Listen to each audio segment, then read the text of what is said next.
The preservation and protection of wild animals has become important to guard against their extinction and ensure they are kept for current and future generations.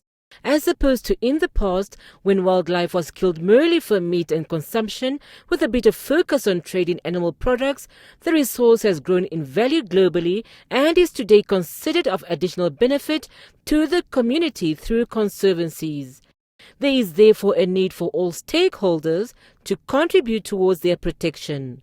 My office is committed to do all that it takes to work with all stakeholders in the fight against wildlife crime.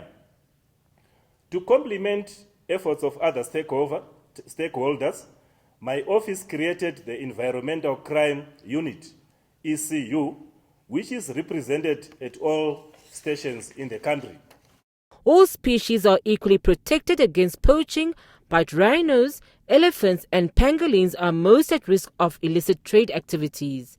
He therefore warned the public using their vehicles and hunting weapons, including vehicles used in the commissioning of environmental crimes, that they will be confiscated and forfeited to the state. Nampol's Deputy Inspector General, Major General Joseph Shikongo, warned of the growing international demands for wildlife products and emphasized the need to break down syndicates involved in this trade.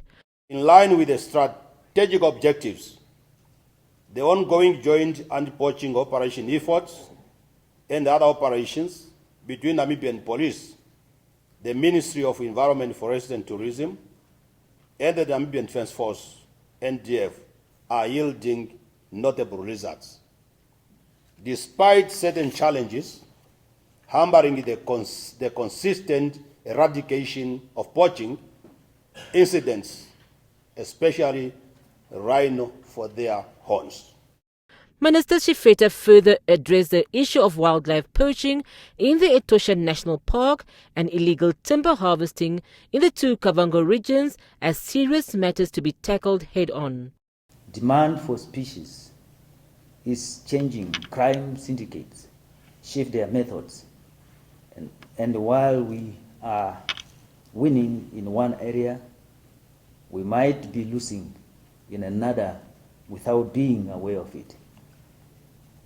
Hence, this field requires our continued vigilance, flexibility in countermeasures, the use of new technologies, and strengthen collaborations to tackle the dynamic threat of illegal wildlife trafficking and the poaching, which is plundering our valuable natural resources in Namibia.